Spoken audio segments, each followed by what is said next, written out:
uhuye n'umusore kubwawe amahitamo yawe ari ukukundana n'umusore wigeze gukundana n'abakobwa benshi ni ukuvuga barenze umwe, babiri, batatu, bane, batanu, no gukundana n'umusore utarigeze akundana mu buzima, kubwawe wahitamo ni nk'iyo choice wumva wahitamo? Mungu yakundanye n'abakobwa benshi. Riri? Cyane. Tugeze mu mpera y'umwaka.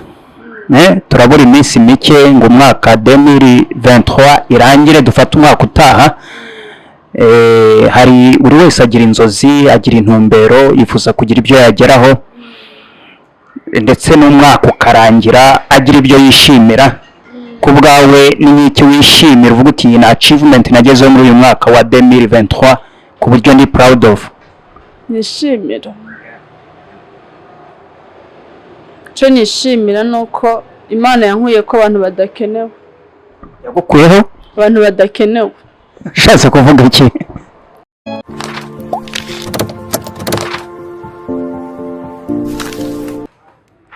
Yes, nongeye kuguha ikaze nshuti mvanye Meta TV.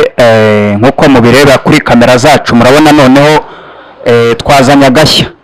Ntabwo bimenyereye ko mubona amasura nk'aya, umukobwa usa neza tubagejeje muri izi mpera z'uyu mwaka. Turagira ngo tubereke ko umwaka utaha noneho bizaba bitoroshye. Mbere yuko dukomeza ku kiganiro kidasanzwe twabateguriye, ndagira ngo umusista turi kumwe abanza bibwire. Sister witwa nde? Nitwa Dusabe Stacy. Dusabe? Stacy. Stacy? Stacy ni Ikinyarwanda? Stacy ni français, ariko hariyo Stacy anglais na France. Nimba ntabanga ku batumva izo ndimi z'inyamahanga, Stacy muri make bishatse kuvuga iki? Ndumva ari akazina karyoshye ariko umuntu amenye n'ibisobanuro byaba ari byiza. Stacy ikintu nagerageje kuraba kumenya kuri ryo ni izina rimeze nk'inyenyeri, étoile, inyenyeri pika umuco basi. Ni ukuvuga star cyangwa se urumuri. Muri make ababyeyi bakwise nk'urumuri. Yego. Ababyeyi bawe ndumva ari abahanga, ndumva ntawe utabashima. Kwita umwana urumuri ni ikintu kiba kidasanzwe. Buri byo byose baba bifuza ko shininga nk'urumuri. Umuvyeyi nyene akwise izina ngira arashobora no kuri kwita atazisho risigura, ariko ugasanga nyene yari kwise. Ntavuze byinshi ntageze kure, menge wa mugani w'abaturanyi bacu abarundi, numva ajya kuvuga nk'abanyarwanda cy'abarundi. Mu by'ukuri undi turi kumwe n'umurundikazi cyangwa se ni mushiki wacu umunyarwandakazi? Umurundikazi. Umurundikazi. None ko duhuriye mu Rwanda, Umurundikazi wageze mu Rwanda ute? Se niho wavukiye cyangwa se uza kuhasura nk'umurundi then ugasubira iwanyu? Cyanzanye naje kuramutsa umuryango, ndafite famille iri hano, hama mbonyeramwe n'ibindi cyambandanya kurondera nyene ubushakashatsi hano canke kuraba nyene igihugu kigeze. Muri make umuntu ashatse kumva icyo uvuze, warahageze ukunda byinshi urakwama nk'uko abanyarwanda bivuga? Ndahakunda, numva ati reka ndahamara igihe, hari naho nogisho nungutse. Okay, harya ni Tesini? Stacy ni ikintu wakundiye u Rwanda ku buryo uvuga uti reka mbe mpari nubwo nari nagiye gusura umuryango, ariko reka mfate igihe na niga byinshi, ariko mu by'ukuri ni nk'ikintu cyako impressionye mu Rwanda ukavuga uti kweri none ndemeye? Icyambere mu novuga ni byinshi, ariko reka mvuge bike. Icyambere nuko u Rwanda ni rwiza. Ni rwiza, n'u Rwanda rufise isuku, n'u Rwanda ruryoshe kuraba. Hari ahantu ugera ukicara ukaraba u Rwanda ni heza, umenga si mu Rwanda nyine harya duhora twumva. Hama ikindi naco nasanze mu Rwanda hari ibintu byinshi baronderamwe amafaranga, bige ibintu usanga dusuzugura twebwe, ariko wowe usanga ni ikintu usanga baha uburemere nyine, bakabona ati ikintu kirashobora kutuzanira amafaranga, kirashobora kutuzanira tukubaka ubuzima. rero ibintu hanini n'ibyo pe byatumye. Muri make kuri wowe mu Rwanda ubuzima burashoboka uri umuntu uhaguruka ukagerageza ugakora? Gushoboka sinzi icyo ushatse. Ubona bishoboka ko umuntu yaharondera amafaranga amahera aramutse atagize akazi anenga, nicyo ushaka kuvuga? Mbese yemeye gukora icyo ari cyo cyose, kuri wowe hari opportunities, nicyo ushatse kuvuga? Mu Rwanda nyine ubuzi burahari ariko naho ngeza ariko sinzi mugabo ubuzi buhari mu gihe nawe wabonye ko ushoboye, mu gihe nawe wabonye ko ushobora guhaguruka ukarondera ugashaka niko mukunda kuvuga gushaka, ariko harazimbye, harahenze, numva harahenze cyane kuko uravye difference mu Burundi no ngaha kabisa no harazinze cyane mugana ahantu hari ibyo gukora byinshi. Nari nkubajije ntise ni nk'igiki wabonye u Rwanda ruhuriyeho n'u Burundi, tuvuga ko u Rwanda n'u Burundi ari ibihugu bimwe na turabavandimwe tuvuga ururimi rumwe, ariko mu bijyanye n'ibyo wabonye we n'amaso yawe ubona ari nk'igiki duhuriyeho menga wavuga ngo ahangaha kwere wajya ndi mu Burundi? Ikintu nabonye duhuriye ko hariho amajambo amwe tuvuga kumwe, cyo kintu turagihurije ko hari n'ahandi hantu hano Kigali ugera havuga ndi mu Burundi, kuko hari amakartier iwacu usanga hariho ahantu ugera ugasanga harasa ukavuga nashitse mu Burundi ndi mu biki nyene utuntu nk'utwo. Kandi n'abantu kujya uhura n'umurundi mukaganira no ngaho urashobora guhura n'umuntu ukavuga ndahuye n'umurundi ibi n'ibiki, usanga ibintu nk'ibyo nyene. Ngiye mu gisata cya entertainment, ugeranyije u Rwanda n'u Burundi niyo ubona hari ambiance cyane, niyo ubona urubyiruko rw'enjoyinga, mbese urumva wowe ufite experience ebyiri, ku muntu utaragereze mu Burundi, ku murundi utaragera mu Rwanda, wowe hari experience umurusha. Ni gute ubona entertainment zimeze ugereranyije u Rwanda n'u Burundi? Jeho mbona mvuze ko ukuntu bitaba ibintu amasho nk'ibiki ibirori ndavuga ko ari hose, kuko uravye ikirori cyo mu Burundi baracitaba, hano baracitaba, urumva niko novuga ko ahubwo ngira itandukaniro rihari ni terambere bya ukuntu bitegurwa, ukuntu biba bimeze, niho navuga ko hari itandukaniro, ariko kwitaba hose ni kimwe. Ese waba warageze mu ishuri? Yego. Nimba ntabanga wageze mu yihe level, mu gihe gika cy'amashuri? Université, narize primaire, secondaire, université. Wize université, ufite background muri education, mu burezi, wize ibiki muri kaminuza? Muri kaminuza gusa. Muri kaminuza nabandanyije bisa nk'ibyo muri secondaire, nize finance et comptabilité. Niyo nize université. Muri make kariyeri yawe n'ibijyanye na business cyangwa gukora mu mabanki, nimba nkeka ko ibintu bya comptabilité ariho bakora hari? Ego umuntu ashobora kwiga ikintu ugasanga ego aracika, ariko ugasanga si cyo kintu kinininya mu buzima bwiwe yumva yokora umuntu amuhitishijemo. Ego ibintu nize bijyanye na banki na business byose birimo, kuko hose ni comptabilité, amafaranga nyine n'ibintu ugira, ariko hanininya usanga uteba ko wumva ubuzi bwarabuze sinzi, ariko kenshi usanga ari wowe uri kurikorera ibyawe mu mutwe, business wawe nyine. Ku bwawe wumva gukorera umuntu ari byiza cyangwa kwikorera, wumva ni nk'ihe choice ko bwawe uhisemo wahitamo? Kwikorera ni byiza mugabo no gukorera umuntu biragufasha kuduga no kumenya byinshi, kuko sinshobora kuvuka ngo menye gutambuka atamuntu yafashije gutambuka. Niyo mpamvu no gukorera umuntu hari igihe nibwo bwawe icy'ingenzi nuko kubwiza byose akwimya amafaranga, akwimya ibyiyumviro, ugasanga ibintu nk'ibyo. Mugabo n'igihe uhura n'umuntu ugasanga akwimuye akunguye ibyiyumviro, akunguye kubaho nyine, ugasanga ari amafaranga si ikirenga guha, mugo ugasanga akunguye byose. Rero niyo mpamvu byose birakenewe, ariko kwikorera ni ikintu cyiza, ariko hariho intango yabyo. Muri make urashaka kuvuga ko umuntu akenera support base kugira ngo nibuza nawe atangire kwihangira ibyo cyangwa se yikorere. Kenshi bazi bikenewe, nubwo utabukoreye umuntu, ariko hari ibintu ukora kugira bigutangurire kwikorera ibyo, kuko nushobora kubyuka cyangwa guheza amashuri ukavuga cengiye ntangure gukora ibyanje, biragoye. Hariyo abo bishikira, muga kuri jewe mba mbona umenga nta experience ujanye nzima, ariko nyimba wakoreye umuntu umwe cyangwa babiri biragufasha kumva ko uwo kwikorera hanini.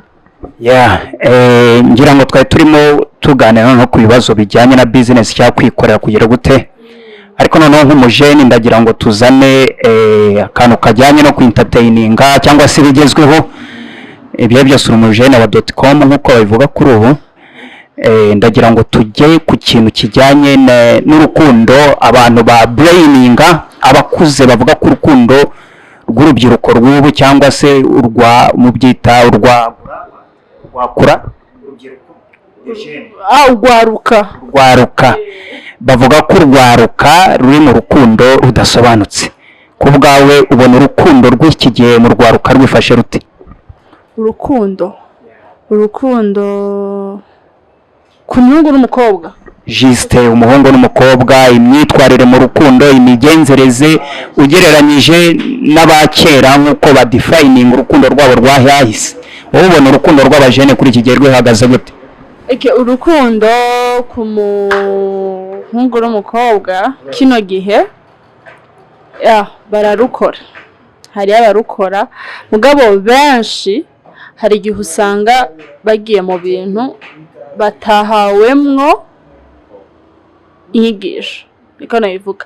Mugabo gukundana si bibi ku muhungu n'umukobwa, ahubwo mukundane mufise intumbero, mufise ico muriko, mufise ico mufatikanije, nubwo bito ubu ariko mukavuga bizoba ikindi gihe. Ariko hari abandi baja mu rukundo ari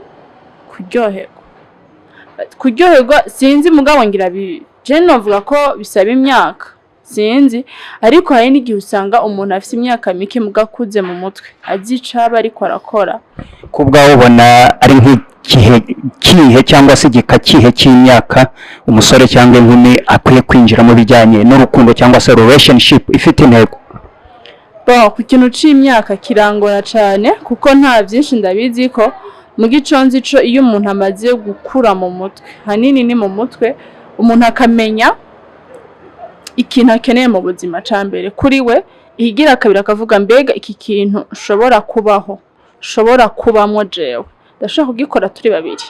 Kuko umuhungu n'umukobwa nyimba bateguye kubana babanza gukundana, mu gihe rero mukundanye mubanza gushira ivyumviro hamwe mukamenya iyo muri ko muraje. Rero bisigura ko je nta myaka isaba, ahubwo muri ko muvuga iki, muri ko mufata iki mu byanyu. Ku bwawe umuntu aramutse ari macuwa, donc azi kwifatira imyanzuro, afite ibyiyumviro bifatika, ntabwo akwiye za nama cyangwa se isiguro by'ababyeyi cyangwa se abakuru? Oya, kame mu muntu twamadukeneye impanuro, twamadukeneye umuntu atubwira genda gutya mera gutya, kuko uri mu bintu urafise umuntu wamubwira, sivyo? Kandi ubona ko akuruta, nubwo tobakuruta mu vyiyumviro, ariko hari umuntu usanga munangana cyangwa ari munsi yawe, mugusanga afise ivyiyumviro biri hejuru ushaka gufasha, kuko nyimba ufise uwo wizera ni uhanuze. Rero ivyo biganiro biba bikenewe cyane canke umuvyeyi, kuko ni gake muri mu bintu by'urukundo uganira umuvyeyi, urumva, kuko umuvyeyi uvugana n'umuvyeyi aza ko hariyo mugabo abavyeyi usanga ari abantu mu mutwe kabisa, ari abantu beza bakugurukira, ukumva ntugizwe n'isoni ryo kumubwira ibyo urimo, kandi impanuro zirakwiriye, zirabereye, kuko nta muntu yama yishoboje. Muri iyi si ya none cyangwa se muri ibi bihe bya none, usanga abo bajene turi kuvugaho binjira mu rukundo abahungu usanga bablaminga abakobwa ko donc babatenguha mu rukundo, babahemukira. Ego, n'abakobwa nabo bakavuga ko abahungu ari abana babi babahemukira, ko ari babiri bitana amazina, bamwe bablaminga abandi. Kubwa ubona ninde uri uvuga ukuri ku muhungu w'umukobwa? Bon, kugira umenye ukuri k'umuntu niwe muba mwiganiriye. Umukobwa ashobora kuvuga ko yahemukiwe, mugabo hariho iyindi mpamvu yatumye ahemukirwa. Ariko je nibaza ijambo guhemukirwa ni ijambo riremereye cyane. Ntabwo je mbona hagati y'umuhungu n'umukobwa iryo jambo niryo yarikwiye kuhaba, ahubwo bakwiye kuba ijambo ati nababaje, yambabaje. Numva kuko guhemukirwa no kubabaza n'amajambo biratandukanye. Guhemukirwa novuga ni wa muntu, kuko wa muntu yaragufitiye ubuzima. Mvuge ngo umuvyeyi, umuntu muri famille asanga avuga ati wewe ndi charge na wewe, aguhevye niwe avuga ati arampemukiye kuko hari ikintu akuye kuri wowe. Mugabo umuhungu n'umukobwa sinibaza ko umuhungu yohava gutonga nkuko umuvyeyi yo gutonga, biragoye pe. Muri make abantu bagabanye kubigira big deal. Ko umva iyo ni ijambo riremereye guhemukirwa, uko iyo umuntu mubwiye mugabo ni kubera ari ijambo ryamaze kuremeka mu rukundo, kumva ko uhebwe n'umuhungu yampemukiye. Natwe turashobora na je nabivuze n'undi ashaka kubivuga gutyo nyene, mugabo wanarije canke ukarondera impamvu ni jambo riremereye, ahubwo nibagabanye kurivuga kuko hari umuntu yori gusigurira ukavuga ibintu je nivyambaye kuri yo mpamvu nakwe. Muri make hari benshi bakunda kuvuga ko mu rukundo habamo na depression. Kuri wowe depression irashoboka mu rukundo hagati y'abakundana? Bon, depression irashoboka ariko mu gihe ikintu ba waragihaye umwanya munini, uba guhaye ikibanza kinini. Kuko urinze ugira depression mu buzima niko ico kintu ba waragihaye ikibanza mu mutima wawe kinini ca kindi kinini. Rero bisigura ko urukundo uruhaye ikibanza kinini. Fait urukundo kuye guha ikibanza kinini ni gihe ubaye umugore n'umugabo. Kuko nuvuga ati ba Imana yabiremye, Imana yabishizeho uyu n'uwanje. Ariko ukire umusore n'inkumi cyangwa umukobwa n'umuhungu, kirazira guha ikibanza kinini ny'umuntu kuko ejo n'umuntu araguhinduka.